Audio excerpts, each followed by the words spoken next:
Hello, family. How's everyone doing today? I hope everyone is doing well. Let's talk about it, family. The update on Shanquella Robinson's case.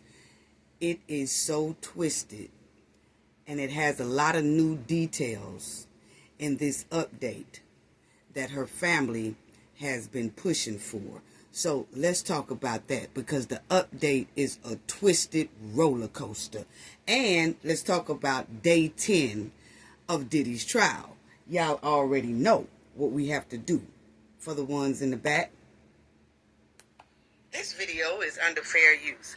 Copyright disclaimer under Section 107 of Copyrights Acts in 1976. Allowance is made for fair use for purposes such as criticism, comment, news reporting, teaching, scholarship, and research. Fair use is a use permitted by copyright statute that might otherwise be infringing. Non-profit, educational, and personal use tips the balance in favor of fair use. Yes, fair use. All rights and credits go directly to its rightful owner. This video is purely for fair use, opinion, and entertainment. Enjoy. And we also want to add that everything in this video is alleged. Yes. Yes, family. So, want to give a shout out to everyone. Thank you so much for y'all support, for y'all patience, clicking the like button, all of that. Thank you to our moderators as well. Thank you to everyone who donate to the channel as well. Everybody, the chat be on fire. Awesome. So just thank you all. And I want to say this as well too for moderators. When I'm doing a live, make sure that you have our telephone number right, because we have been getting a lot of complaints and we have never had to go through what we've been going through when people are leaving voicemails saying that the number in the chat from moderators are putting the wrong number in, okay? So the team and I have discussed it. If a moderator cannot just get the number right, then we're going to have to find some more wrenches or something, more moderators, because we have to have those numbers right. We have people calling the wrong number, and it's not me. So a lot of times when we're sitting there on a live and I say, okay, don't nobody else want to call in, they're calling a 866 number like it's a 1-800 number. No, we are based in Atlanta, okay? It's a Atlanta area code, okay? So let's get right on down to Shanquella. Family, they are trying to throw so many monkey wrenches in Shanquella's civil lawsuit till it's baffling. It's so many twists and turns that they are trying to do. The Cowboy Six are trying to do to keep from being held accountable and taking on responsibility for them taking part in deleting Shanquella, hiding it, and running back to the United States as if they are protected and home free.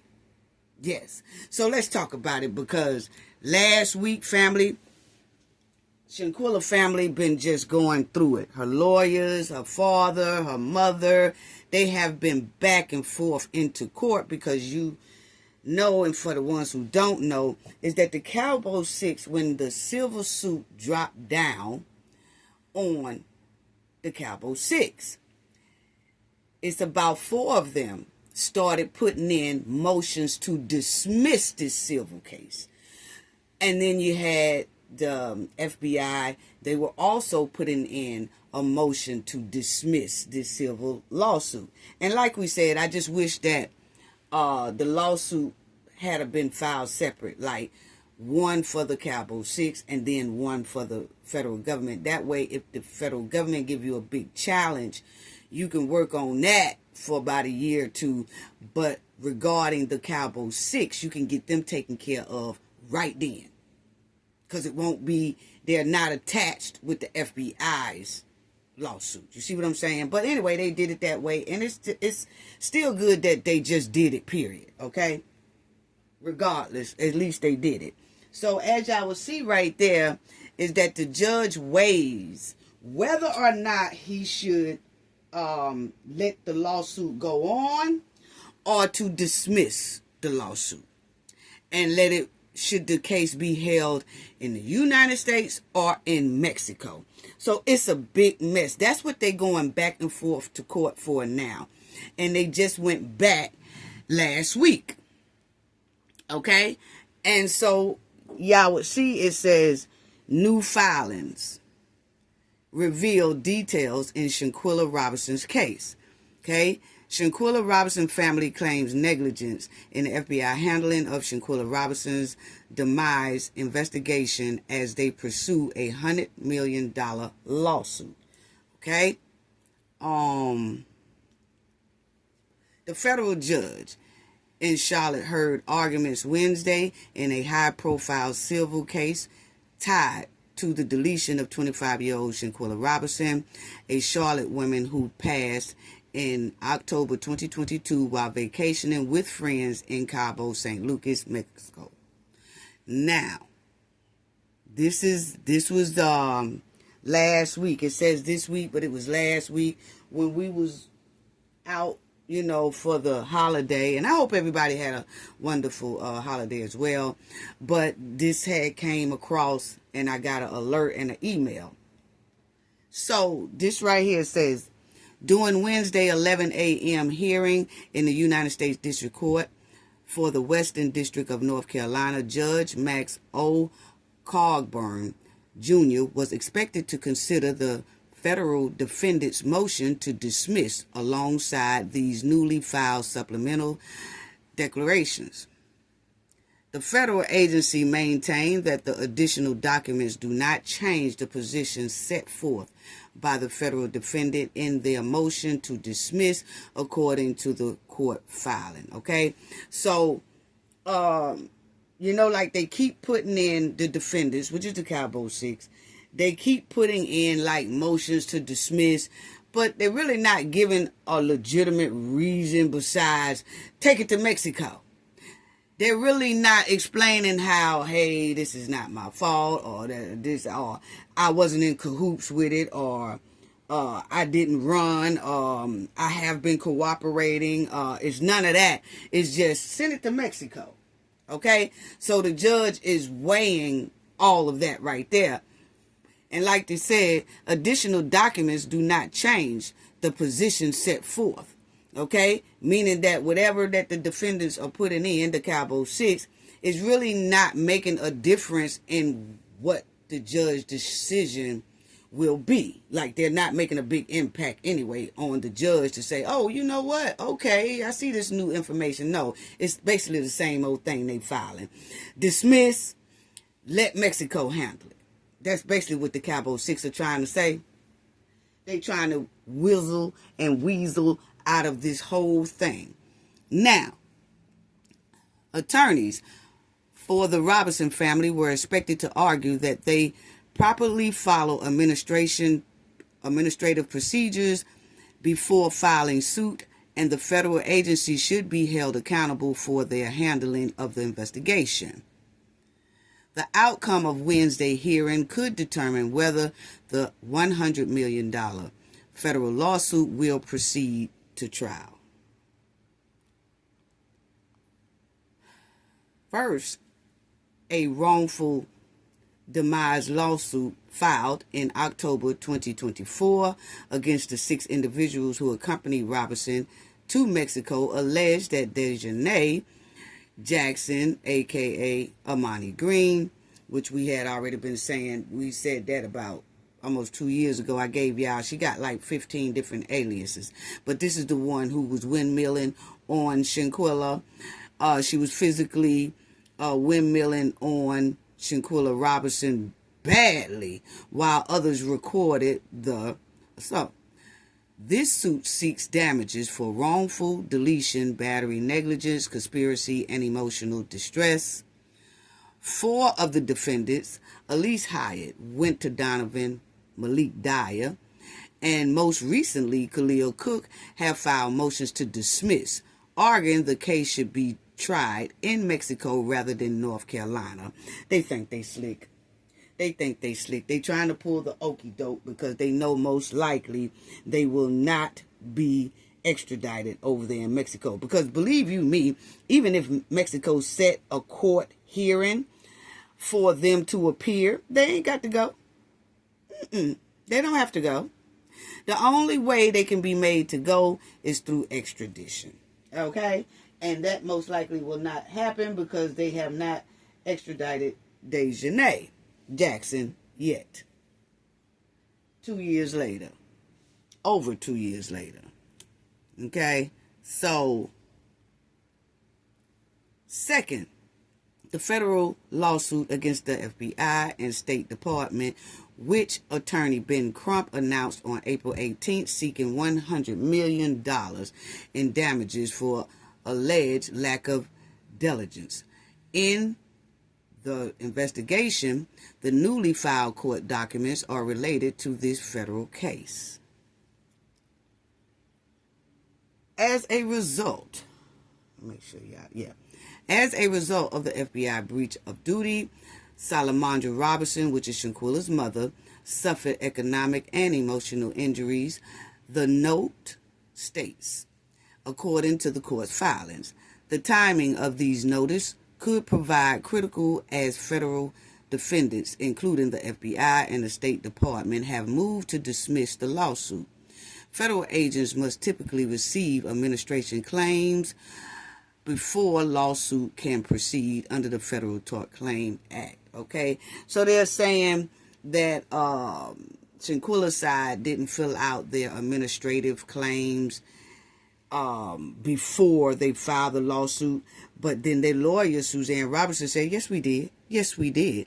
And then they sent in receipts showing that they did. And the judge also is taking all that under consideration because they did. Okay. So it says, new court documents filed in the Shanquella Robinson case reveal additional details about administrative claims submitted to federal agencies before the family's $100 million lawsuit against the U.S. government.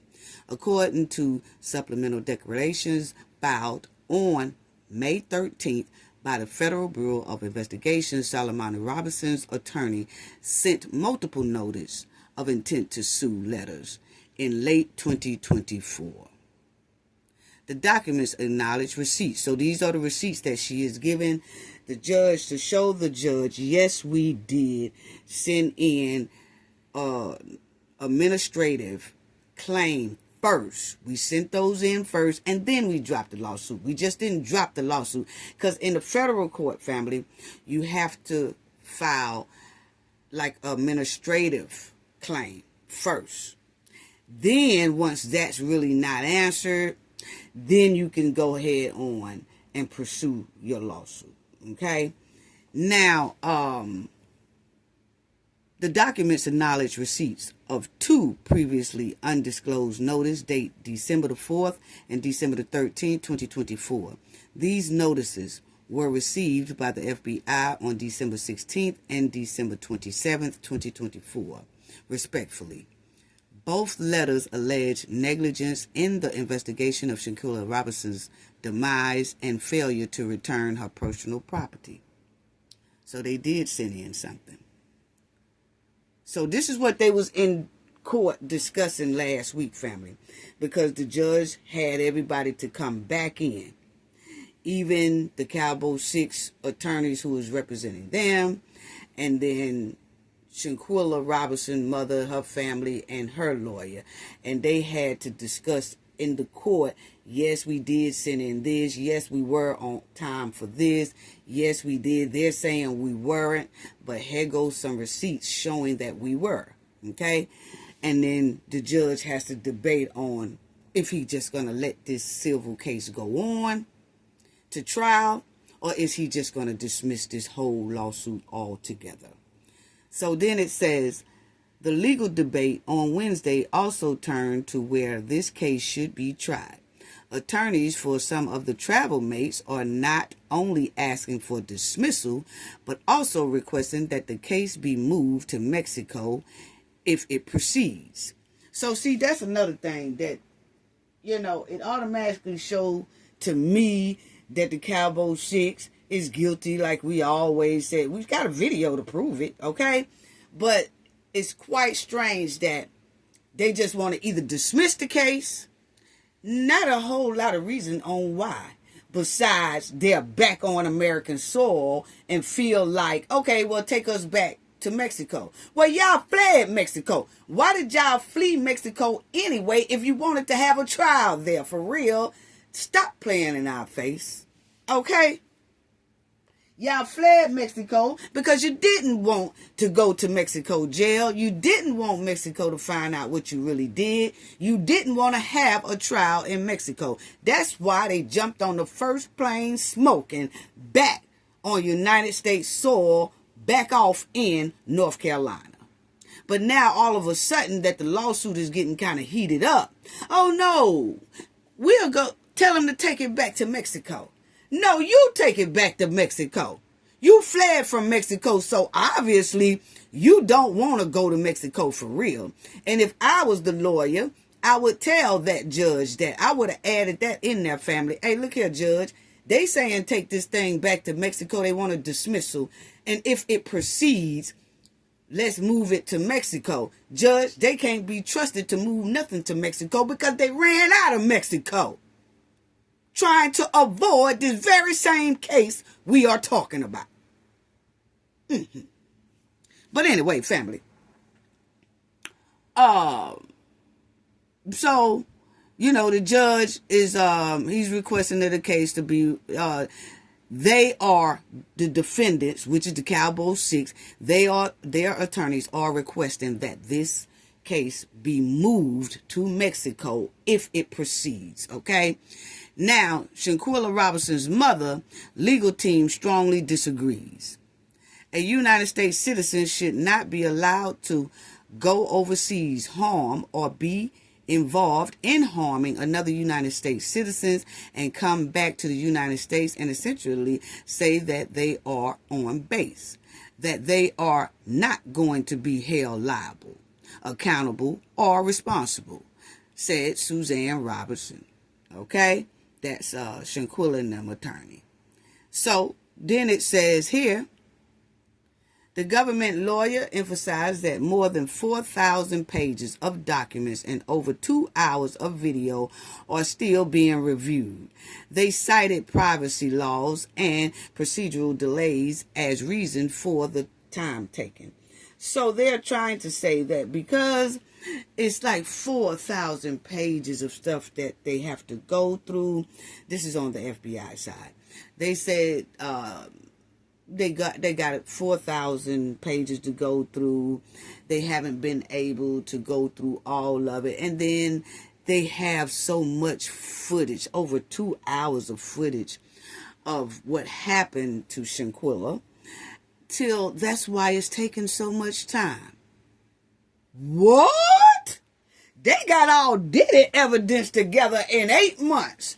When they raided his joint and they went up in his crib, it was about, 6-7 months later, he was booked and cuffed. Yes. So they really know what they're doing if they want to do it. But see, like we said, that's New York's FBI that was on top of things there. Understand that this is not the entire FBI. This is the ones over there in North Carolina, a.k.a. Dina King and Sandra Harrison. Yes. That's basically who it is. Yeah, that was basically who was saying they ruled no criminal charges. And then we realized that one DOJ, Sandra Harris, have the same relatives as Khalil Cook, one of the Cowboy Six. And Khalil Cook, some of his relatives are related to Sandra Harrison. Wow. Okay, then. Move on. They know better than anyone else, Suzanne Robinson said. They are the investigative agency for the country. They know what it takes, and they know what time and delay does to evidence, and that it can lead to spoilage of the evidence. Suzanne Robinson said, enough time has already passed without justice or accountability. That's sure right. Over 2 years. Justice should have some type of accountability. The fact that they are furthering, delaying, turning over the information to the family is negligent and makes me think there is an issue involved, Suzanne Robinson said. Yeah, I wonder what that issue is.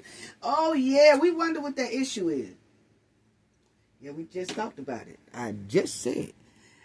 Allegedly, most likely, that's what the issue is. I don't know. I'm just saying. I mean, hey, it's all public records anyway. They know better than anyone else, Suzanne Robinson said. They are, okay, we already did that. The legal debate, yeah. So she said, Suzanne Robinson said enough time has already passed without justice and accountability. The fact that they are further delaying, we had read that right there.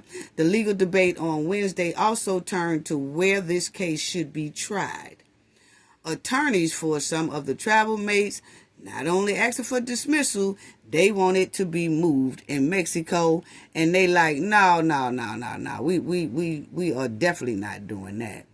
So, she countered that a trial in Mexico would be costly, legal, complex, and unfair due to language barriers and the absence of jury trials in Mexican legal system. It would be a burdensome for costs, or burdensome for travel. And the Mexican litigation system is completely different. There's no jury, she said. Suzanne Robinson also argued that the 6 people who are present when the attack happened and occurred are all located in the United States and should be required to testify here. She emphasized that the conspiracy and cover-up into Shanquella's demise also happened here in the United States. The convenient form would be where all 6 individuals who were present in the room when the crime occurred, for them to be heard and given their testimony and have their day in court here, she said. Outside the courtroom, the attorney representing some of the travel mates declined to speak in details. Shanquella's father, Bernard Robinson, was also present. He was in the courtroom doing the hearing. Yes, because we were saying that the mother and the father, no matter what's going on or whatever, they need to come together and get justice for Shanquella. Yes. So we're glad to hear that Mr. Robinson was in the courtroom last week speaking for his daughter. And this is what Mr. Robinson said. He said, all I can do is stand here on Shanquella and talk. Be her mouth.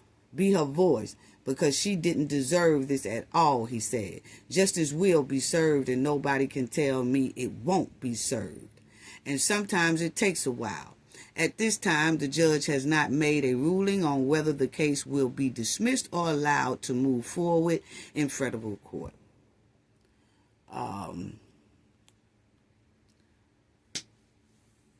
Mr. Robinson, Shanquella's father, Bernard Robinson, expressed his frustration at the slow pace of the legal process. He said he just wants justice for his daughter. I'd rather for the case be held here in the United States because you came back and lied to the whole United States, Mr. Bernard said. I just want justice. I'm with him.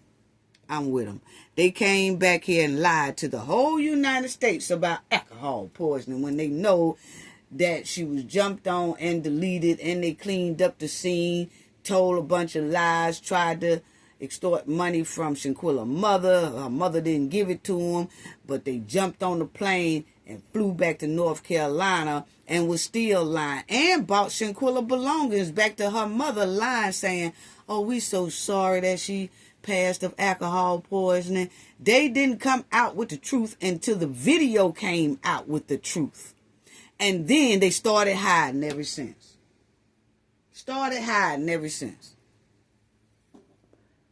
How low down? And the United States District Judge Max Holburn did not issue a ruling on the motion to dismiss on Wednesday. So he's still baffling what he's going to do. The judge said that he would take the matter under advisement and likely make a decision within a week. So the judge said he most likely will make a decision within a week. It might be 2 weeks, but they have been going back and forth to court with this very matter because the Cowboy Six keep trying to flood the courts with dismissals. And so they go back to court. They've been going back and forth to court with Shanquella's side saying, no, judge, don't grant them no dismissals. They keep trying to want to say, let's take it to trial in Mexico. No, they ran over here and lied. They the one that fled Mexico. Didn't nobody tell them to flee Mexico. I can see if they had stayed in Mexico, told what really happened in Mexico, let Mexico handle them at that point. Then if Mexico had let them go and they came back to the United States, that's a whole nother story. Because then you could say, well, they did try to handle that situation in Mexico. No. Not these trifling six. They fled. They left Shanquella there. And they was hoping that she wouldn't never be found once they transported Shanquella to the morgue. The Cowboy Six was really hoping that Shanquella's body would never be found. But because Shanquella's father was so adamant about finding his daughter, he finally located her. And that's when he paid to bring his daughter back home so she could get an autopsy and things like that. She had one in Mexico, and we talked about that, how her body was brutally done. Yes.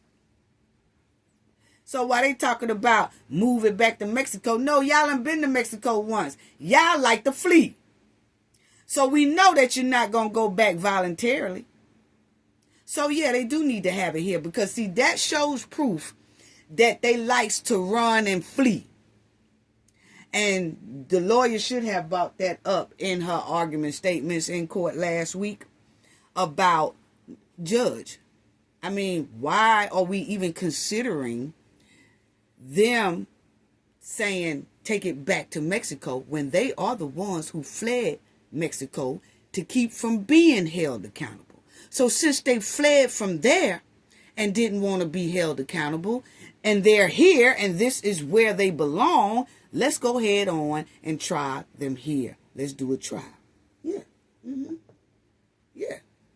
But anyway, family, we're going to stay up to date on this. They have been, I just hope that the judge let the trial proceed in federal court. But I still have to say it's real tricky because they put the lawsuit on the federal government as well. And that's where the big hold up is keep coming in at. Because you know the feds don't like to be sued now. So I think that should have been on a separate lawsuit. Because if the Cowboy Six had their own lawsuit, I believe they would have been tried here. And it wouldn't even been a consideration about dismissing the lawsuit. Wow. Isn't that unbelievable? And, you know, they returned like it was all good. And now they're trying to pull a okey doke. Make it make sense. You want to try it. Y'all want to dismiss the case and let Mexico handle it after y'all done fled from Mexico. Playing on everybody top. That's all they doing. Playing on people top. So we'll see within the next week, family, what the judge is going to do. Is he going to let Shanquella case, her civil lawsuit, proceed in federal trial, or will he dismiss it? We will know that in the next week and a half for sure. Wow. Day 10. You got the Capricorn Clark, who used to be one of Diddy's assistants too. She's up there telling all, yes. And she used to work for Cassie and Diddy and a lot of others. And she just got on the stand and she was telling it all, honey. So let's just talk about that right quick. It says Diddy Pow plot against 50 Cent reveals a trial as assistants testified. So she said that she overheard Diddy was saying something about he wanted to do something to 50 Cent. Oh, you already know 50 Cent. If he haven't already tweeted, he will be tweeting pretty soon. It says Sean Diddy Combs trial live update. Ex-assistants testified Combs wanted to delete Kid Cudi over Cassie. Now, I'm going to tell you, she looks like a big difference because you see how she looked in the little bit younger days, and then on the stand, they drew her like this. But you know, they just draw people all kind of ways. I'm talking about they be having Diddy looking like he is off the painting of Good Times. Diddy mother appeared in court today. Yes. But you know, everybody was making a big deal like, oh, she came to court. Oh, thought it was some problems in the family and all that. People have to understand, Diddy girls graduated. They had prom about 2 weeks ago. Then they just graduated last week. They had so much going on, and I feel like the mother was there in support of her grandgirls and, you know, helping getting their outfit laid out and what they gonna wear, and she wanted to be a part of it, okay, because she's always a part of Diddy mess, so you know she was gonna be a part of those girls at this special time, and especially that their father could not be there to see them go off in prom or graduate, okay, so now, Capricorn Clark got on the stand, and she told everything. Capricorn Clark testified that she worked as an assistant for Sean Diddy Combs from 2004 to 2012 after a job at Def Jam and Death Row. Okay. She later came back to work under Combs in 2016, this time as creative director for Cassie. Clark held that role until 2018. Okay.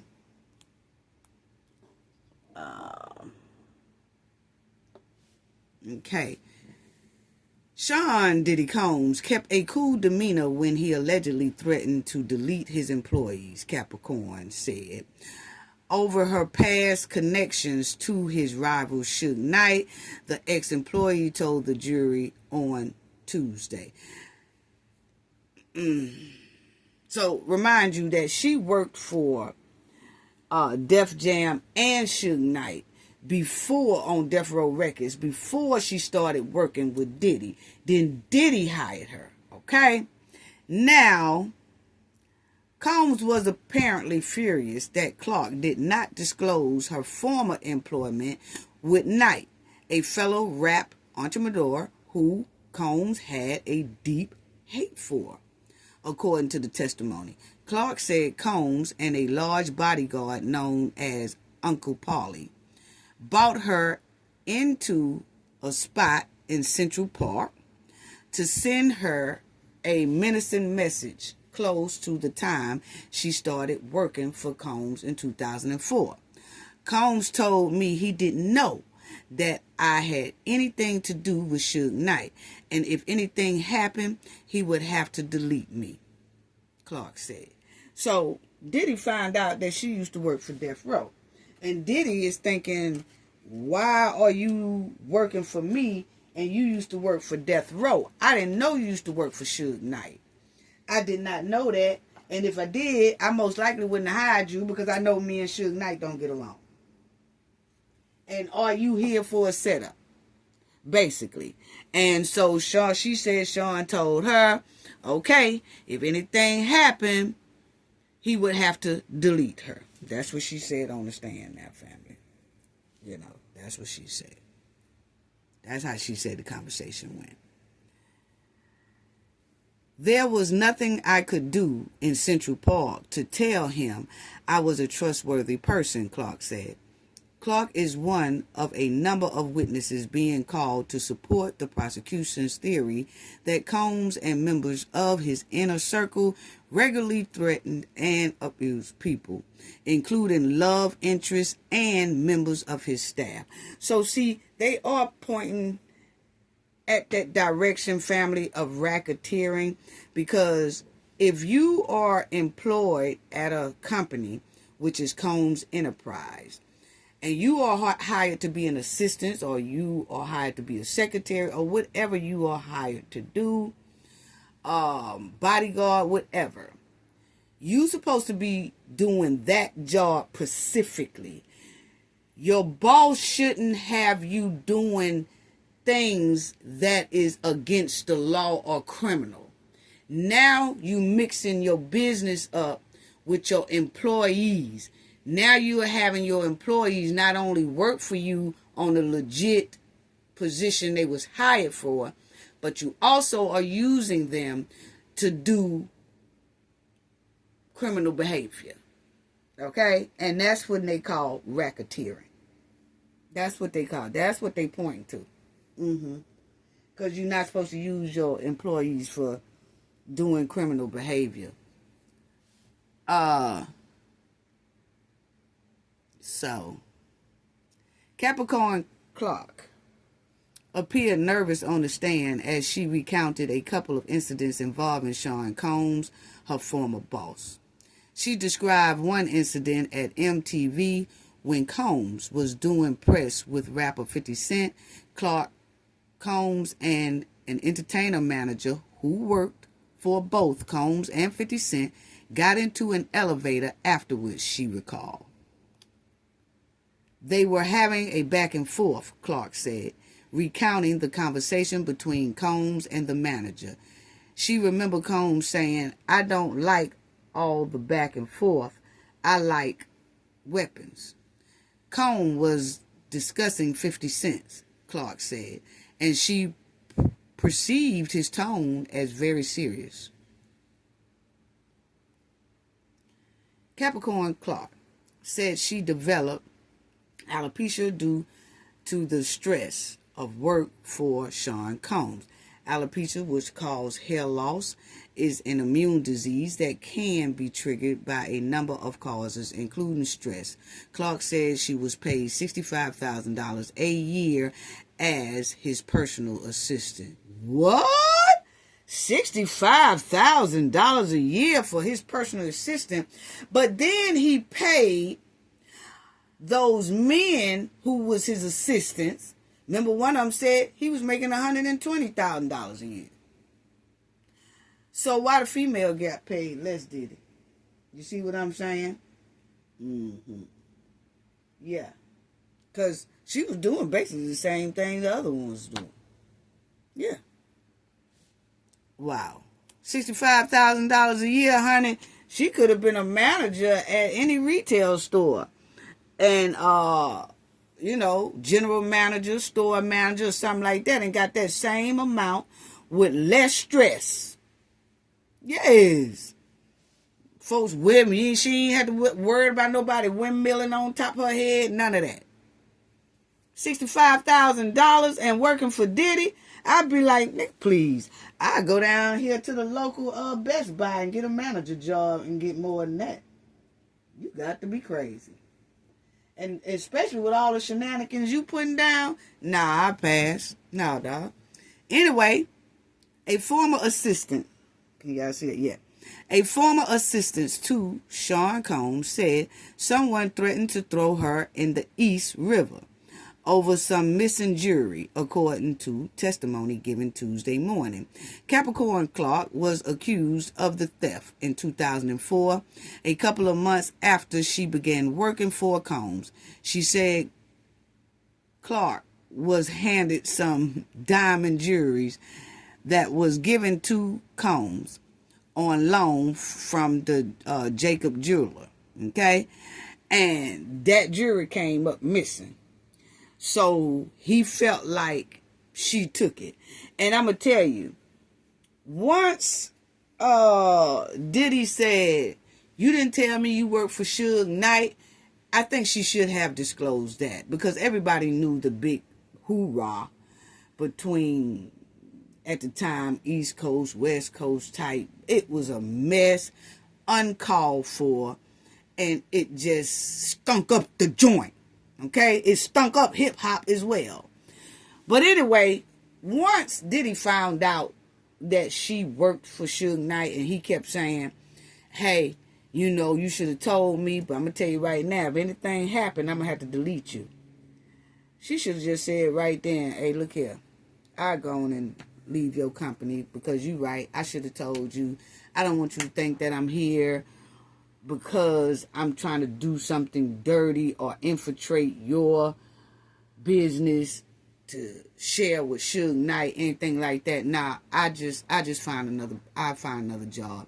And a lot of these people felt like they kept going back to Diddy, kept going back to Diddy's enterprise as if it wasn't nothing else out there. And a lot of people say, oh, well, they was blackballed from the industry because once Diddy fired you, he made sure that the industry didn't hire you. Okay, he wasn't paying for $65,000 a year. Go down and be a Burger King manager or McDonald's store manager or something and get close to that amount.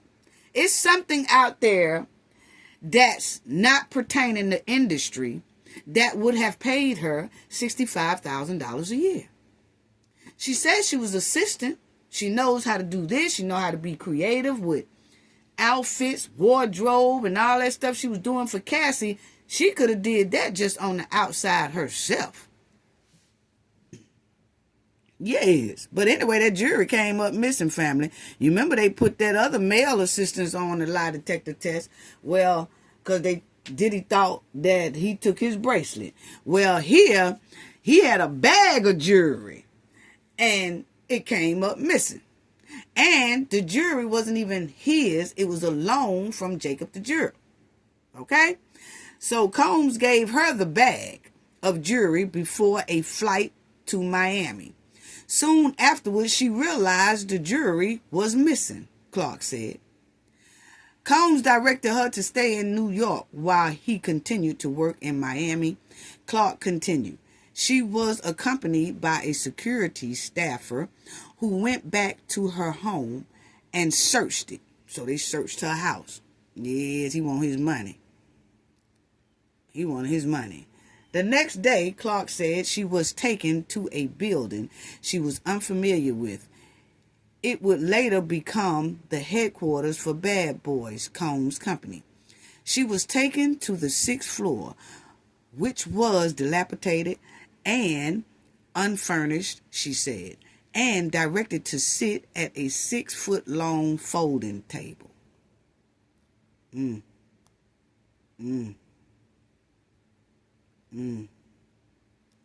Anyway, at the table,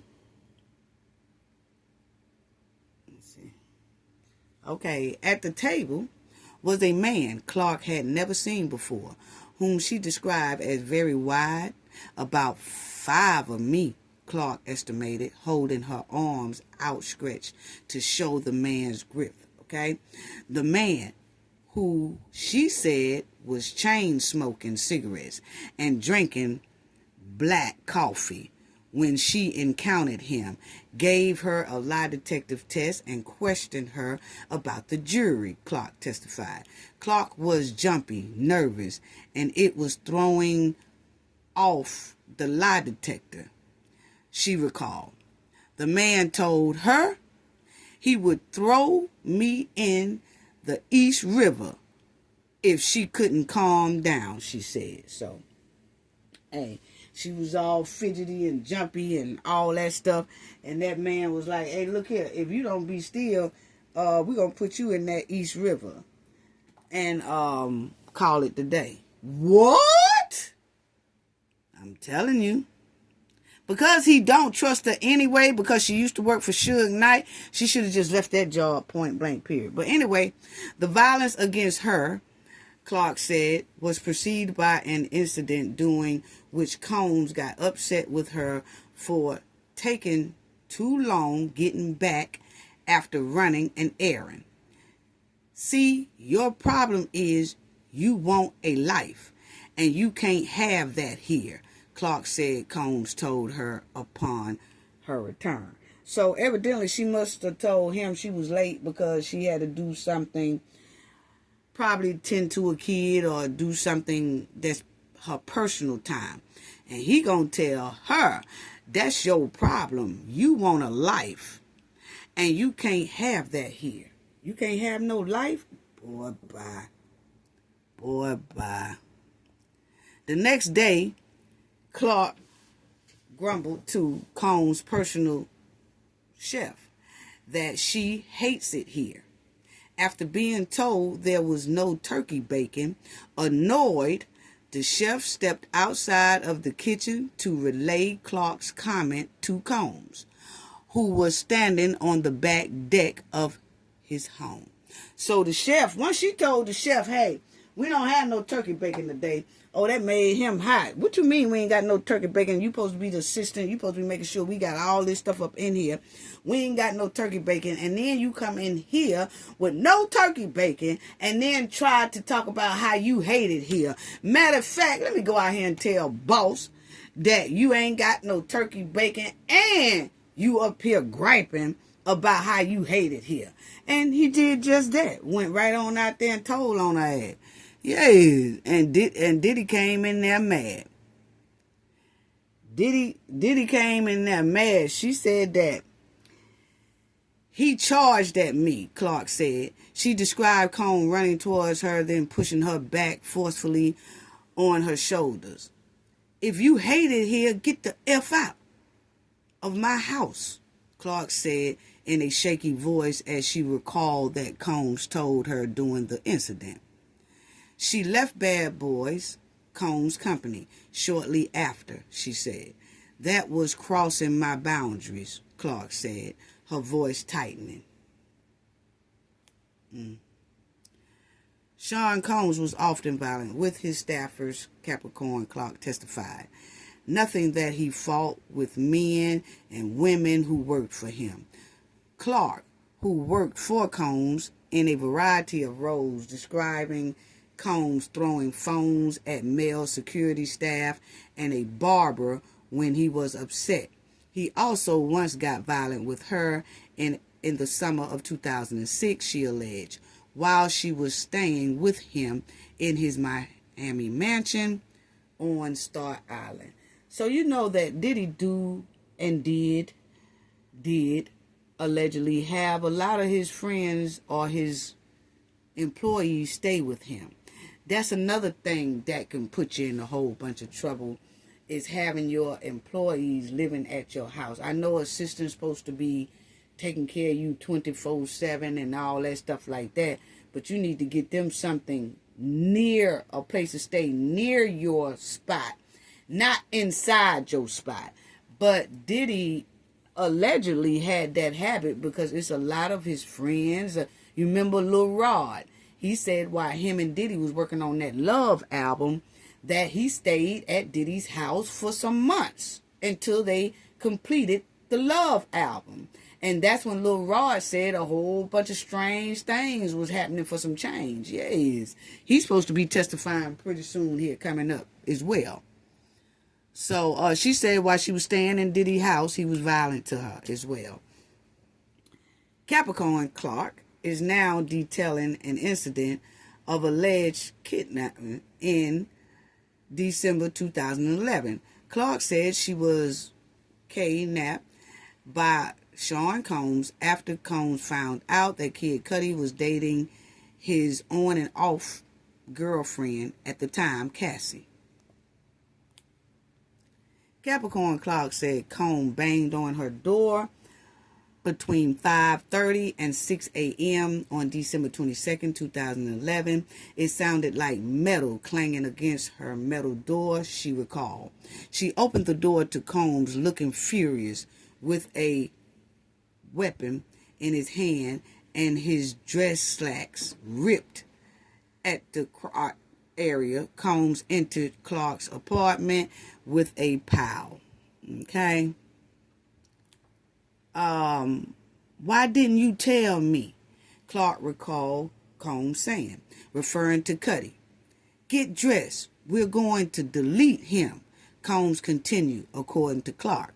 Clark said that she told Combs she didn't want to go, but that Combs said he didn't care. I never seen anything like this before, Clark said. Combs had never visited her at her home before, and she had never seen him with a weapon. She testified, the way he was acting, I just felt like something could happen. That's what she said.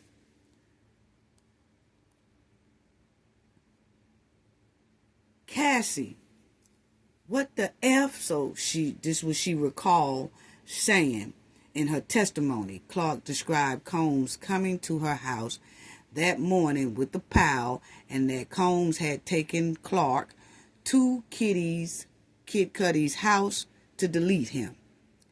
Kid Cudi overheard the conversation of her. She called Cassie family when Diddy allegedly made her get in the car and go with him and take him to Kid Cudi's house. You see what I'm saying? So she said she called Cassie while they was on the way over there, and she was like, he found out. He's on his way over there, okay? So Kid Cudi overheard the conversation and sped from his location at the Sunset Marquis Hotel to his home. Clark said she remembers seeing Cudi pull up to the Escalade before speeding up the hill away from the home and the SUV. Combs and the security staffer were outside by this point, and the Escalade gave chase, Clark said, but Cudi lost them. Their SUV turned around, Clark said, and sirens headed to Cudi's house could be heard blaring past. The sirens appeared to calm Combs down, Clark said.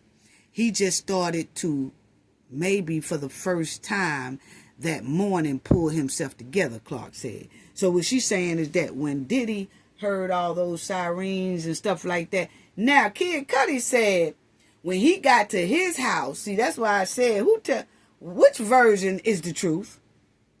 Is Kid Cudi version the truth, or is this here Clark chick version the truth?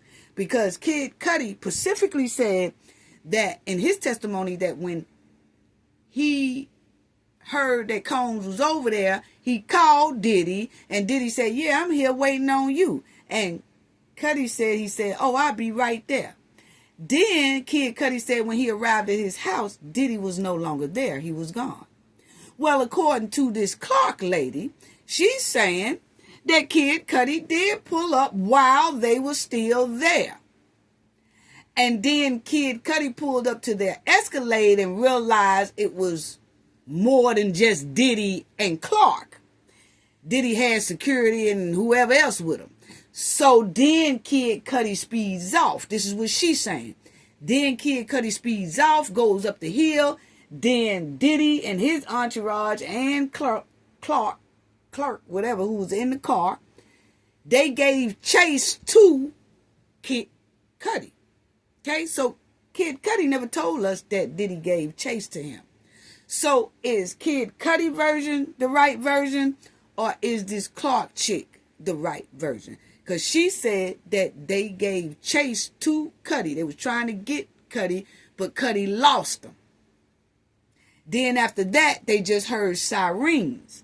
That's what made Diddy and whoever was driving the Escalade and them slow down and try to play normal.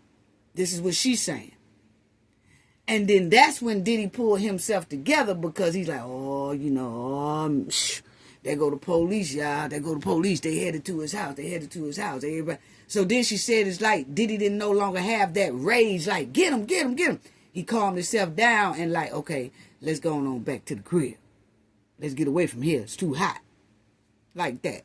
So I don't know which version is the truth. Her version or Kid Cudi. But I did say, why did Kid Cudi kept saying, I told Diddy I was on my way. Then when I got there, he wasn't there. Then I called him back and said, where you at? And he said, oh, I'm on my way. And then I said, why is they playing phone tag? So that did sound pretty weird when Kid Cudi was saying that. But this lady here saying Kid Cudi did roll up on them. But when he realized that Escalade was there and most likely more people was inside the Escalade, that Kid Cudi then sped off. And they gave chase on Kid Cudi, but Kid Cudi lost him. I don't know which version here is the truth. Hers kind of sound a little bit more close to the truth on that part right there. Now, I know Kid Cudi testimony, I feel is truthful.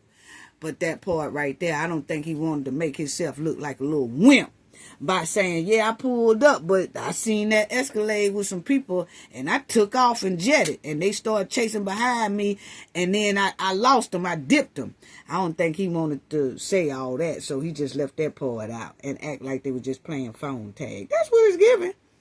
Anyway, Capricorn Clark described a brief car chase that took place the morning Sean Combs allegedly broke into Kid Cudi's home. Clark says she was swept into a Cadillac Escalade after Combs banged on her door in the early morning hours of December 22nd, 2011. She, Combs, and a security staffer went in the SUV to Kid Cudi's Hollywood Hills home. Clark said she called Cassie on that burner phone after seeing Combs and the security staff go into his home, going to Kid Cudi's home. And that's when she called Cassie. Was like, girl, what the F, they in his house? And that's how all that stuff started. You know what I'm saying? But anyway, Cassie, after Diddy got Cassie, after all that Kid Cudi stuff happened, he finally gets Cassie face to face. And Clark said that Cassie was on the ground in a full fetal position. Clark said she wasn't doing anything. She was crying silently. Clark described being too scared to call the police on Combs, who she said had a pal and wanted to delete Kid Cudi. The witness said she did call Cassie's mother. He's beating the S out of your daughter, Clark said she told Regina Ventura. I can't call the police, but you can. Please help her. So she did while Diddy was handing it to Cassie, windmilling on her and putting feet on her and all that stuff, that Clark said she did call Cassie's mother and like, he is beating the S out your daughter. You need to call the police. I can't, but you can. So anyway, after learning that Cassie had a relationship with another famous hip-hop star, Sean Combs brutally, kicked and windmilling on her as she laid on the floor of his Los Angeles home in 2011. His former assistant testified tearfully on Tuesday. Capricorn Clark finished her direct questioning discussing the end of her time at Bad Boys. Clark said she reported the events of December 22nd, 2011, the day she was kidnapped, after Combs found out Cassie had been dating Kid Cudi. Two Bad Boy executives, the head of Human Resources, and Harvey Pierre, the president of the company at the time, said, "That's crazy, but it's going to be okay. she recalled Pierre telling her in response. Not long after, she said she was put on a 30-day notice. So she said she did contact HR, and she contacted Harvey Pierre, who was a part of HR and over the company as well, that you're supposed to have any complaints, you go to him. But she said the only thing he said is, that's crazy, but it's going to be okay. So that's what she said Pierre told her. So basically, we don't give a damn what happened to you, okay? Bye-bye. Have a nice day. Hopefully it'll be all right. Basically, and then they gave her 30-day notice, like, you out of here in 30 days. So then you have Clark also testified earlier that Combs threatened to delete her multiple times and to ruin her life if she didn't comply with his various demands. She also said she was traumatized from watching Combs repeatedly kick and, do Cassie wrong. So she said she just was traumatized about everything working for Diddy. Then you will see that discussion of a new job possibly happened after 6 years after Clark left Combs' employment. Clark last worked for him in 2018, doing a job that involves assisting Cassie in her music career. So what Diddy lawyers are saying here is, okay, you talking about 2011, how this was bad, and they kidnapped you, and they took you against your will and put you in a Cadillac Escalade and all that. Then you left. Then when you left, you begged Combs to come back, that you wanted to work for him again. So why is that? You worked for him again until about 2018, basically off and on doing things and begging him to, be there for you. Like, please hire me, right? So now,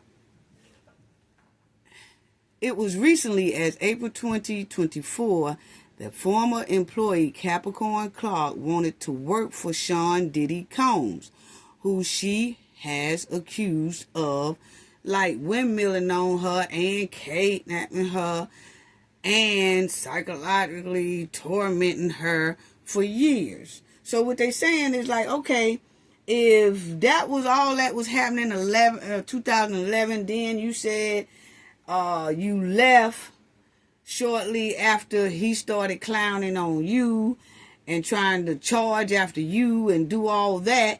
And then you started getting alopecia and losing your hair and all that stuff. So once you got out of there, it's showing that you came back about 2-3 times.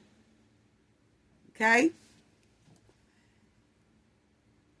Clark conceded on cross-examination that during a meeting last year with Combs' lawyer, Mark, that's Diddy lawyer, and Teeny, she brought up wanting to become Combs' chief of staff. Clark also had a lawyer present at the time. So they're saying, Diddy lawyer said, hey, when we talked to you a while back, you was talking about how you wanted to be his chief of staff and all that. So they trying to put it like, by her coming back, it wasn't as bad as she say it was. And then, is it that you wanted to be in a certain position, he didn't let you be in that certain position, so now this is like your get back time, and now you just saying anything because you was trying to get back in just recently as 2018. They said in 2018 she asked Diddy, hey, do you got a job for me? Can I come back? Like that. Okay, so Diddy's attorney, lead counsel, questioned Clark about texts she had sent Combs in which she told him she had the biggest crush on him.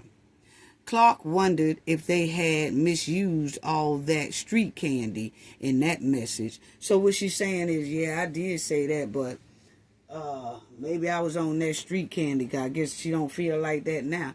But anyway, Diddy lawyer briefly questioned Clark about that early period, prompting her to say she remembered those days fondly. He is now asking her about the first year she worked for Combs. Okay. During the start of Capricorn Clark's cross-examination, Combs was leaning intensely over the defense table with his hands clasped on top of it as Clark was beginning questioned. As she was being questioned. Under Combs, Clark had various positions. She was hired as a personal assistant in 2004 before eventually becoming a global brand director. Anything involving his name and likeness fell under her purview, Clark said. So she had a lot of different titles because she kept leaving, coming back, and he would hire. As the court was breaking for lunch, the prosecution said it felt like it was ahead of schedule in presenting its case against Sean Diddy Combs. The government has initially asked for 6 weeks, but said it's on pace to finish in 5. So they're saying that they on pace to finish in 5 weeks, and the judge said that he hopes to have this here case wrapped up by July 4th, the holiday weekend. So they pushing for finish this trial up July 4th by the July 4th weekend. So now Diddy's attorney said this. He asked if Combs was supportive of her leaving, but Clark was, non-committed. And don't remember him being unsupportive of the move, she said. She also seemed to push back on the suggestion that Combs help her get the job. So Diddy lawyer asked her, did she get a pay bump? And she got, when she started working for Jive and Zumba, and Clark seemed to think that Diddy lawyer was implying she left her job with Combs to get more money, which she pushed back on. That's not why I went there, Clark said, shaking her head vigorously. It don't matter if it was. Most people do leave a job and go to one that makes more money. Some of them have to leave and go to a job that pay a little bit less, but then they work their way up to get more pay. So I don't see nothing wrong with that. Leaving a job for more money. I don't know. But anyway, on Tuesday morning, Clark said she left her job as Combs' assistant that year after he got, physical with her in his Miami home. She got a job at Jive Zumba working on a project for R. Kelly and Sierra. Capricorn Clark has been an interesting and very animated in her presence on the stand. A member of Sean Diddy Combs' inner circle for years, Clark appeared nervous and emotional at times. She choked up, recalling several violent incidents involving Combs, and again, when describing how much she loved her work as a creative director, at times Clark appeared to shrink in her chair. So when they was asking her how she liked it and stuff like that, it was like she gave off emotion like she really didn't like it, but yet and still she kept coming back asking Diddy for a job. Diddy lawyers pointed to comments Clark allegedly made during a meeting between Clark and himself. We already talked about that. He also they was just putting these articles out, just saying update, and some of them was repeating their own self, but they did say that Diddy's lawyer pointed out about her, they had a meeting with Miss Clark, and how she would say one thing about wanting to be in Diddy's executive office, and that she was kind of bragging of how she liked the job, and then she wasn't too much saying anything about a lot of things that she's saying on the stand now. So Clark allegedly says she went with Combs so he wouldn't do something stupid.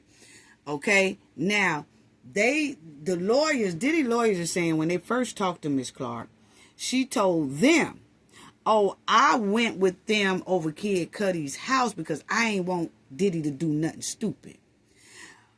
But in the testimony, she's now saying Diddy took her against her will and made her go. So they was just reminding her that Diddy's lawyer said, who represent Combs, in 2004, Clark allegedly said she went with Combs so he wouldn't do anything stupid. That comment might undermine Clark's claim that she was kidnapped, or at least show some inconsistencies in how Clark described the event. Clark pushed back, saying that she didn't recall making the comment and that her fear of Combs doing something stupid was not the reason she left her apartment. I did not want to go, Clark said. It was not my choice, sir. So that's what she was telling Diddy's lawyer. Okay, but Diddy lawyer and them say they did show her a statement that she said, I guess, that they was being recorded. And so they showed it, printed it out and showed everybody. This is what she said at first. She said, oh, I went because I wanted to make sure he don't do nothing stupid. But now she's saying, oh, I went because they made me by force go. So, anyway. Then you'll see, let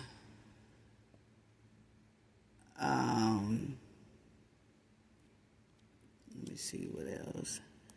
Combs' lead counselor, Mark, is trying to chip away at Capricorn Clark's claim that Combs, forced her to get in that car on December 2011, suggesting instead that Clark made the choice to join Combs because she wanted to stop her boss from doing something stupid. Clark testified that Combs, armed with a weapon, took her against her will to Kid Cudi's home after Combs discovered that Kid Cudi and Cassie was dating. So they trying to chip away at that. So I just want to say thank you to everyone. Thank y'all for all of y'all support. Thank you for all the donations as well.